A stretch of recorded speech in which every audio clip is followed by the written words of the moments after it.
আমাদের আগের ভিডিওতে আমরা এটা দেখেছি যে শীতকালে বাচ্চাদের বারবার ঠান্ডা লাগাটা কোনো প্যারেন্টিং মিস্টেক নয় বা ইমিউনোলজিক্যাল উইকনেস নয় বা রোগ প্রতিরোধ ক্ষমতা দুর্বল সেটা নয়।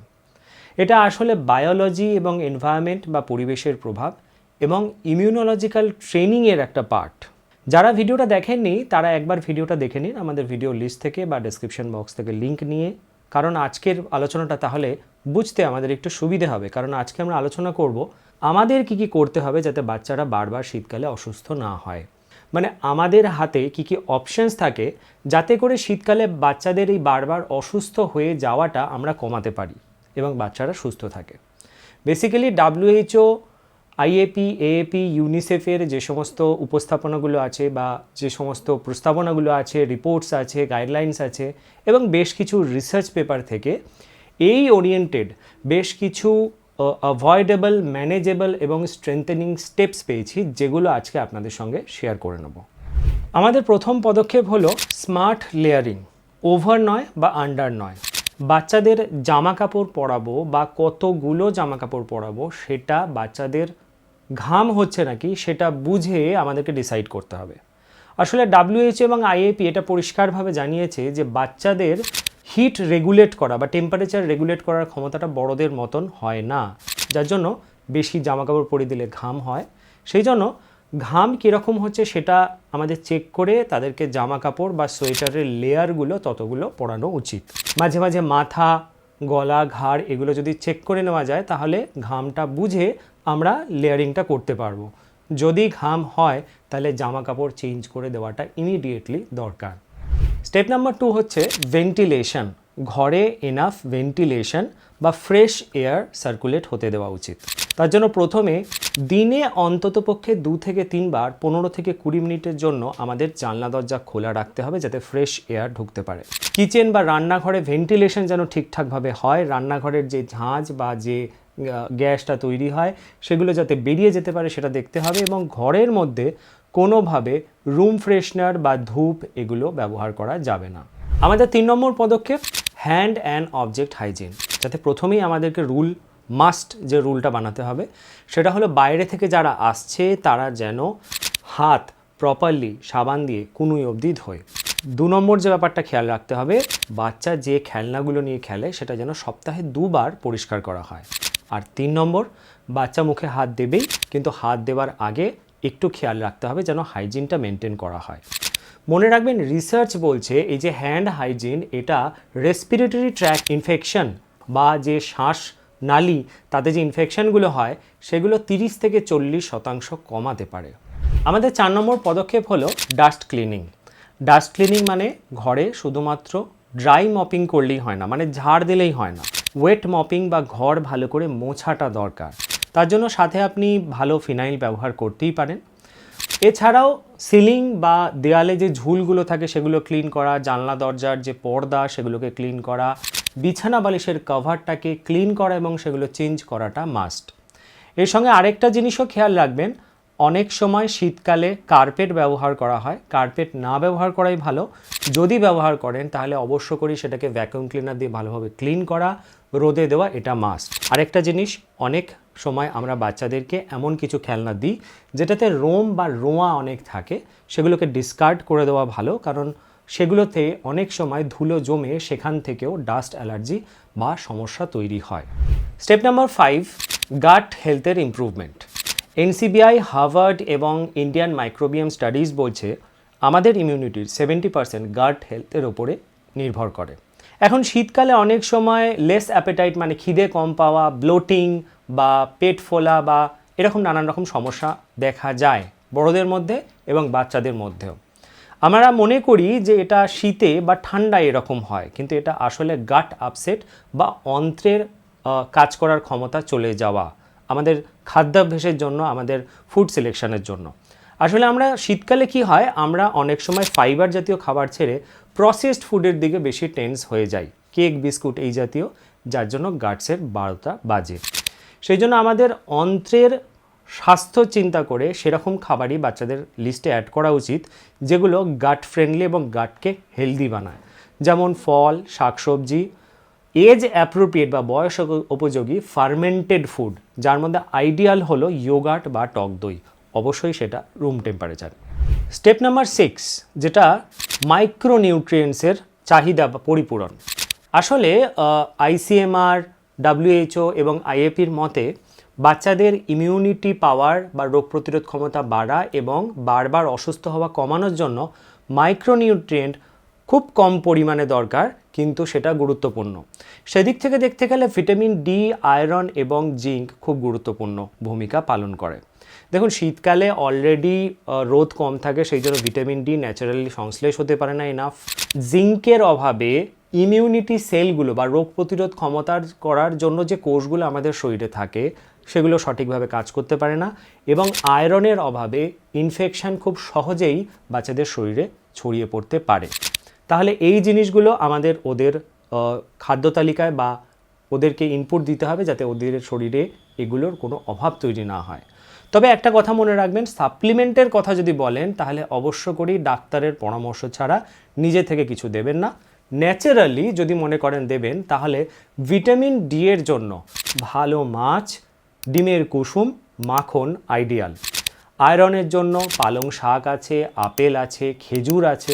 আবার জিঙ্কের জন্য আপনি বাদামের পেস্ট দিতে পারেন, কুমড়ো বীজের পেস্ট দিতে পারেন এবং পনির দিতে পারেন। আমাদের স্টেপ নাম্বার 7 হলো হাইড্রেশন বজায়। AAPর হাইড্রেশন স্টাডিজ বলছে শীতকালে আমাদের জল পান করার প্রবণতা কমে যায়, যার জন্য মাইল্ড ডিহাইড্রেশন তৈরি হয়। এখন এই ডিহাইড্রেশন ফলে কি হয়, যে শরীরের ভেতরে বিশেষ করে শ্বাসনালীর ভেতরে যে মিউকাসের লেয়ারগুলো থাকে সেগুলো শুকিয়ে যায়। ফলে এই যে মিউকাস, যেটা আমাদের রোগ প্রতিরোধ ক্ষমতা বা শ্বাসনালীর মধ্যে ফার্স্ট লাইন অফ ডিফেন্স, সেটা ঠিকঠাকভাবে কাজ করতে পারে না। এই মিউকাসের লেয়ারগুলোই আমাদের শরীরে ধুলো, ময়লা বা রোগ জীবাণু প্রবেশ করলে সেটা হাঁচি এবং কাশির মাধ্যমে শরীর থেকে বার করে দেয়। মিউকাস যখন শুকিয়ে যায় তখন ঠিকঠাকভাবে কাজ করতে পারে না, ইনফেকশনগুলো শরীরের ভেতরে ঢোকার সুযোগ পেয়ে যায়। তাহলে আমাদের হাইড্রেশন বজায় রাখতে হবে। তার জন্য প্রথমত বাচ্চাদের অ্যাট এ টাইম বেশি জল পান না করিয়ে অল্প অল্প সিপে জল দিন। সেরকম হলে জলটাকে একটু উষ্ণ করে দিন, যাতে ওদের কষ্ট না হয়। দ্বিতীয়ত ফল, তারপরে ডাল বা শাকসবজি যেখানে জলের ভালো সোর্স, যেগুলো জলের ভালো সোর্স, সেগুলো বাচ্চাদের দিতে পারেন, যাতে শরীরে ডিহাইড্রেশন না হয়ে যায়। এছাড়াও ব্রেস্ট মিল্ক বা ফর্মুলা মিল্ক যে সমস্ত বাচ্চাদের দিচ্ছেন, সেটা নিয়মিতভাবে চালিয়ে গেলে ওদের শরীরে ডিহাইড্রেশন হওয়ার সম্ভাবনাটা কম থাকে। তবে এখানে একটা গুরুত্বপূর্ণ পয়েন্ট হলো হিউমিডিফায়ার।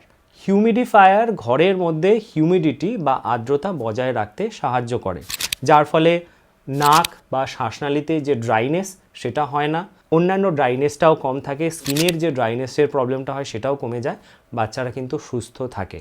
হিউমিডিফায়ারের ব্যবহার, কী করে ব্যবহার করতে হয়, কী কী উপকারিতা, সেই নিয়ে আমরা আলাদাভাবে আলোচনা করেছি।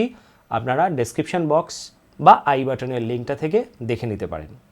আমাদের 8 নম্বর স্টেপ হলো স্লিপ ডিস্টারবেন্সটাকে কন্ট্রোল। AAP অ্যাফিলিয়েটেড একটা স্লিপ প্যাটার্নের স্টাডি বলছে যে শীতকালে আমাদের স্লিপ প্যাটার্নটা চেঞ্জ হয়ে যায়, কারণ দিনের আলোটা কম থাকে।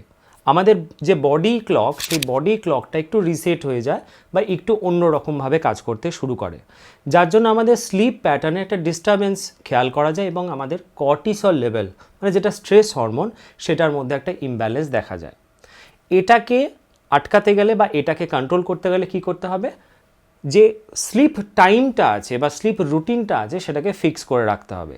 সারা বছরে যদি বাচ্চা 9:30 বা 10টার সময় ঘুমায়, তাহলে সেটাই করুন, এবং সকালবেলা যে সময় সে ঘুম থেকে ওঠে সেটাতেই ওঠান, বা দিনের অন্য সময় যদি 1 ঘন্টা 2 ঘন্টার একটা ন্যাপ দেন তাহলে সেটাকে ম্যানেজ করুন। তবে মনে রাখবেন, যে ঘরে ঘুমোচ্ছে সেটা যেন ডার্ক অ্যান্ড কোয়াইট রুম হয়, মানে সেখানে কোনো প্রকার আলো বা শব্দ যেন না থাকে। আমাদের স্টেপ নাম্বার 9 হলো স্কুল বা ডে কেয়ারে হওয়া ড্যামেজ কন্ট্রোল। AAP এবং পেডিয়াট্রিক ইনফেকশন ডিজিজ জার্নাল থেকে জানা যায় যে স্কুলে যে ইনফেকশনটা স্প্রেড করে বা ইনফেকশনটা ট্রান্সমিট হয় সেটা আনঅ্যাভয়েডেবল। আপনি যখন আপনার বাচ্চাকে ডে কেয়ার বা স্কুলে পাঠাচ্ছেন, সেখানে আরও 10টা বাচ্চার সাথে আপনার বাচ্চাটা থাকছে। সেখানে এরকম হতেই পারে কোনো না কোনো বাচ্চা হয়তো ইনফেক্টেড বা অসুস্থ, সেখান থেকে ইনফেকশনটা আপনার বাচ্চার শরীরে প্রবেশ করতে পারে, এটা আনঅ্যাভয়েডেবল। কিন্তু এই ড্যামেজটাকে আমরা কিভাবে কন্ট্রোল করব, তার জন্য মনে রাখবো যে আমার সন্তান যদি কোনোভাবে অসুস্থ হয় তাহলে প্রথমত আমি স্কুলে পাঠাবো না, সে সুস্থ হলে তবেই পাঠাবো। দ্বিতীয়ত, স্কুল থেকে আসার পরে ভালোভাবে হাত পা মুখ ধোয়া, ক্লিন করা, জামা কাপড় সঙ্গে সঙ্গে চেঞ্জ বা পসিবল হলে স্নান করানো ভালোভাবে, এবং tiffin box, water bottle regularly ভালোভাবে ক্লিন করা বা পরিষ্কার করাটা খুব গুরুত্বপূর্ণ। আমাদের 10 নম্বর গুরুত্বপূর্ণ স্টেপ হলো এয়ার পলিউশনের ম্যানেজমেন্ট বা পলিউশনের ম্যানেজমেন্ট। এখন বাচ্চাদের ইমিউনিটি পাওয়ার ইমপ্রুভমেন্ট হওয়ার জন্য বা করার জন্য বাইরের এক্সপোজার বা আউটডোর এক্সপোজার বা সানলাইট এক্সপোজার খুব গুরুত্বপূর্ণ। কিন্তু দূষণ যে মাত্রায় বেড়েছে সেটা আমাদের হাতে আর থাকে না, সেটা কমানো বা সেটাকে কন্ট্রোল করা। কিন্তু বাইরে এক্সপোজারটা না দেওয়াটাও বুদ্ধিমানের কাজ নয়, সেজন্য আমাদেরকে স্মার্ট সিলেকশন করতে হবে। 3টে ব্যাপার খেয়াল রাখবেন। প্রথমত, কোন সময় আপনি বাইরে নিয়ে যাচ্ছেন বাচ্চাকে। মনে রাখবেন, শীতকালে ভোরবেলা এবং বিকেলবেলা দূষণের মাত্রা সব থেকে বেশি থাকে। শুনতে অদ্ভুত লাগলেও এটাই বাস্তব কথা। আইডিয়াল টাইম হলো 11টা থেকে 3টের মধ্যে 15 থেকে 20 মিনিট আপনি বাইরে আউটডোর এক্সপোজার বাচ্চাকে দিতেই পারেন। সেই সময় সূর্যের আলোটাও অনেকটা থাকে, স্কিনে ভিটামিন ডি সংশ্লেষ হওয়ার চান্স থাকে এবং পলিউশনের মাত্রাটা একটু কমে থাকে। এবার 2 নম্বর ব্যাপার হচ্ছে AQI দেখে বাচ্চাকে এক্সপোজার দেওয়া। AQI মানে হচ্ছে এয়ার কোয়ালিটি ইন্ডেক্স। এখন সবারই স্মার্টফোনে এই অ্যাপ্লিকেশনটা থাকেই, খুব সহজেই পাওয়া যায়। সেখানে AQI এর আপনার জায়গাতে বা আপনি যে জায়গাটাতে থাকেন সেখানে AQI এর মাত্রাটা জানা যায়। আপনি যদি দেখেন AQI আপনার জায়গাতে 100 বা 100 নিচে, তাহলে আপনি এক্সপোজার যে কোনো সময় বা যতক্ষণ খুশি দিতেই পারেন।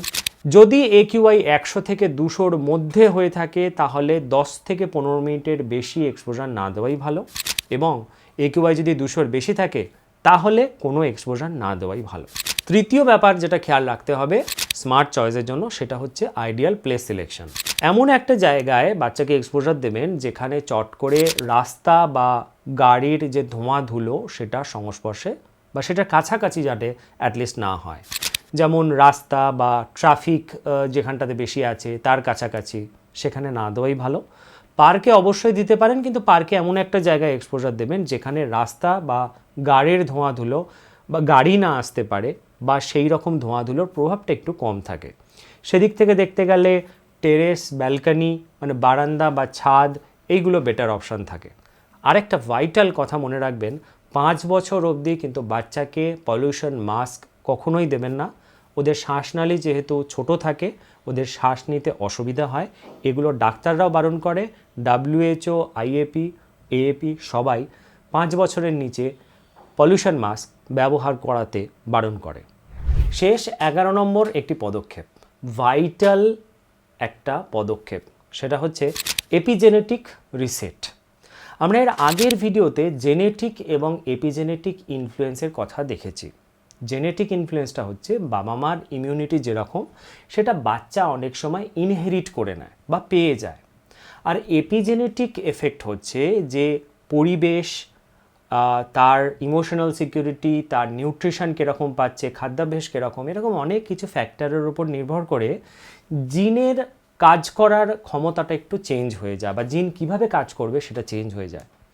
যার জন্য এই পরিবেশ, খাদ্যাভ্যাস এগুলোর উপর নির্ভর করে দেখা যায় যে একটা বাচ্চা জীবনের প্রথম 2-3 বছর যে শীতকালে বারবার করে অসুস্থ হচ্ছে, সেই প্যাটার্নটাই তার ইমিউনিটি শিখে গেছে, প্যাটার্নটাই সেট করে নিয়েছে এবং প্রত্যেক শীতে বারবার করে সে অসুস্থ হতে থাকে।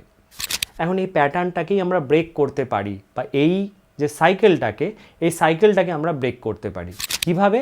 তার জন্য 4টে জিনিস আমাদেরকে কনফার্ম করতে হবে। প্রথমত, এনাফ নিউট্রিশন পাবে বা পর্যাপ্ত নিউট্রিশন পাবে যেটা তার পুষ্টির চাহিদাকে পরিপূরণ করবে। 2 নম্বর হচ্ছে পলিউশনের প্রভাব থেকে যতটা সম্ভব দূরে রাখা যায়। 3 নম্বর হচ্ছে ইমোশনাল সিকিউরিটি। 4 নম্বর হচ্ছে পর্যাপ্ত ঘুম। এই 4টে জিনিস কনফার্ম করলে এই যে এপিজেনেটিক প্যাটার্নের যে সাইকেলটা আছে সেটাকে ব্রেক করা যাবে। এটা একটু লং টার্মের, বেশ 1 বছর মতন সময় লাগবে, কিন্তু এই 4টে জিনিস যদি কনফার্ম আমরা করতে পারি তাহলে প্রত্যেক শীতে ইমিউনিটির জন্য যে সেলগুলো আছে সেগুলোর যে ফাংশন করার প্যাটার্নটা সেটা রিসেট হয়ে যাবে বা চেঞ্জ হয়ে যাবে। এবছর শীতে যদি আমরা ব্যাপারটাকে কনফার্ম করতে পারি তাহলে পরের বছরের শীতে গিয়ে দেখব ওর ঠান্ডা লাগা বা সর্দি কাশি হওয়া বা অসুস্থ হওয়ার প্রবণতা বা বারবার অসুস্থ হওয়ার প্রবণতাটা কমে যাবে।